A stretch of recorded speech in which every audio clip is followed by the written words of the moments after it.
Namaskaram and welcome to the chapter 5 of the Seeker's Journal. So like I mentioned earlier in the chapter 4, I finished my work at the college and I booked my flight and I flew towards Chennai from Delhi. So it was early morning. So when I reached Chennai, my friend was waiting for me. He actually drove from Tirupati and he came to pick me up at Chennai airport. One of the reasons why he joined me was he had already been to RamannaMaharshi Ashram several times before this time, and not only that, he had got spiritual history background. So when I reached over there, he welcomed me like it has been many years we have not met with each other, and we started driving towards Thiruvannamalai. We had some like a fresh coconut on the road. So as we are going through the road towards the Thiruvannamalai, my friend actually mentioned that his sister was initiated into the Kriya Yoga, and she told me that he actually told me that his sister when she does the sadhana, his guru would come to him and everything. He was talking in terms of the presence at that time. I was not completely aware, this kind of thing was possible at that time. Now I can totally know this is real also. So at that time, because of my Buddhist meditation background, since I didn't have any understanding of the Kriya Yoga, I would reject all kind of this kind of events. So at the same time, while we was going through, he was telling different stories regarding the Ayyappa, Shiva, Vishnu, little bit of Tamil culture, and how during the night of the Purnima, a lot of people, including the Siddhas as well as the astral beings, they would come to do the parikrama around the circumambulation around the Arunachalar hill. And they said that there are many people the RamannaMaharshi in the Tamil Nadu, but we don't actually know most of them. So towards the second half of the day, we reached Thiruvannamalai. Since I had taken the early flight to Chennai, I was a little bit still trying to settle down my sleeping. So once we reached over there, we left our bags at the hotel and then went straight to RamannaMaharshi Ashram. This was the first time I visited the RamannaMaharshi Ashram. The first thing, we entered the first room, which is actually the samadhi of RamannaMaharshi's mother, who also attend the liberation through the grace of RamannaMaharshi. And as I entered, I could see a lot of devotees, in different kind of meditative states. Somebody was completely stoned out. And as I went, we went around the the samadhi of his mother, and then we entered into the main hall, which is actually the samadhi of RamannaMaharshi. So there was quite a presence. We went around did some circumambulation around the samadhi, and my friend took me to the cave, not the cave, but took me to the meditation hall. We went inside there and did meditation for some time over there. And once we have completed, we went behind the ashram, and then we went towards the hill.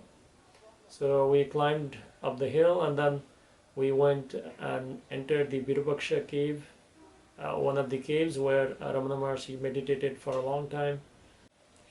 So we went to the Virupaksha cave and then the Skanda Ashram. These are the two caves which actually it's towards the Arunachalar hill. So it takes around a half an hour walk if you go briskly. And from there also you can see the Arunachalar Temple from there. So once we did some meditation over there, It was like a very calming presence and everything. And we came back down, and after that, we actually since my friend has a car, we went around the the Arunachalar hill on the road.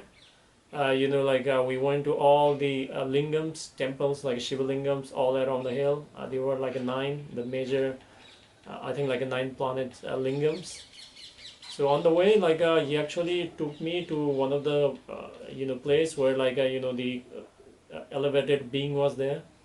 Since I didn't had too much of experience into the mysticism part, so I couldn't experience anything at that moment. But like he went over there, we did the homage to one of the saint in one of the temple. He had like a vibhuti in his the holy ash in his bottle. He shared a little bit of that to us, and after taking his blessing, we went our way. So after completing the circumambulation around the hill, we finally reached the Arunachalar Temple. So we went inside there, and we had the darshan of the Arunachalar lingam inside there. And once we came out, we sat down in the mandapam of the temple. So it's one of the largest Shiva temple in the world, in South India especially, and it is also the fire element temple, one of the Panchabhuta Sthalam. So once we have finished that, my friend actually took me to the other side of the temple, area. It's a huge area of the temple. So we went to, I believe it's the Patalingam temple inside the lingam inside the Arunachalar temple area. So it was the place where RamannaMaharshi, when he came from Madurai, he meditated over there. It was finally I was able to see all these kind of places. I was very much delighted and grateful, and felt blessed that my friend actually took me around all these places, because if I had came alone, I might have been more like a tourist rather than a devotee. I would have not known about it. And what my friend actually told me that RamannaMaharshi actually came to light only because of the another a saint who had who actually has got the another ashram very close to the temple, ashram very close to RamannaMaharshi Ashram. His name was Seshadri. So it is said that when RamannaMaharshi came, and then he was not known as the RamannaMaharshi at that time, the Seshadri actually, the Swami actually protected him while he was doing sadhana and so on. So after that, next day, my friend he said that he had to go back, so he left, and I was on my own now finally.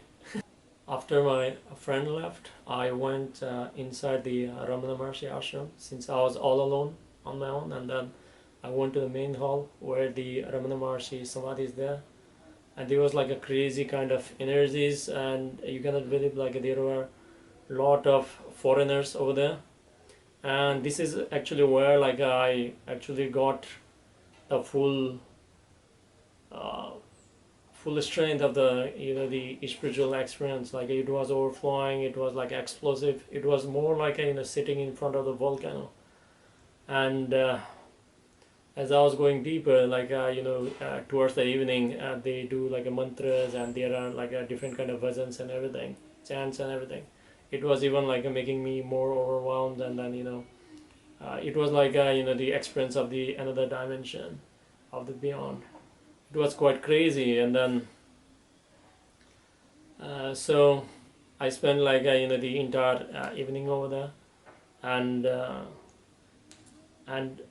once I had all that experiences and everything, I clearly knew that I found it. Because although I had a similar kind of experiences in Delhi, also in the Lotus Temple, very similar, but not as intense as this one. But over there, the limitation was people were coming to you and speaking, and then a certain kind of expectation were there from there. But RamannaMaharshi Ashram was quite unique because nobody would ask you that like what your name is, where you are coming from, what's the purpose of your visit, nothing. It was just like the time of RamannaMaharshi, you could come and become nobody. And I believe like that was one of the reason, and you can hang out over there as much as you can. Nobody is going to ask you anything. They don't have any expectation on you. And that actually, you know, liberates you, that like such a very, very powerful place. I don't think like I've found something like that in the entire world, like whatever I've been to.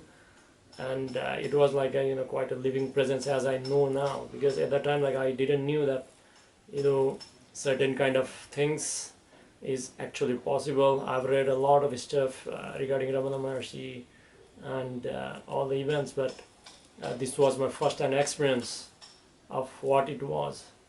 So if anybody who really want to experience the next dimension, and if you are thirsty enough, then I strongly recommend that like you need to at least visit the Ramana Maharshi Ashram. Now, one of the reasons why you need to go over there is like it's more like a, you know, it's uncontrolled, or like a, you know, energy is there, so uncalibrated, raw kind of spiritual energy over there. And there are like a quite other fascinating things also, like I'm not going to go too much into this one. And in Ramana Maharshi's his own word, like you know, for him like the guru was the hill itself, the Arunachala. So Arunachala is like a quite profound. And as we go through this seeker's journal, like I'll be making more visit to the Arunachala hill and Thiruvannamalai, so I'll be having more descriptions. So but my itinerary was not only going to end at the Ramana Maharshi Ashram. So I had planned my itinerary to go to next. I think you must have presumed that like I was taking the route south and going to the Isha Yoga Center finally. And then I had you know, I had booked a cottage there for like 5 days, and I was planning to go head south to the Kerala. So till this moment, like I was completely unaware, like you know, anything about the Isha Yoga Center. The only reason I was going there was only because I've heard about the Dhanalinga, because it had like you know, the 7 chakras locked into that one. So for all that reason, like I was going there. So this was around 2016, and next in the evening, like once I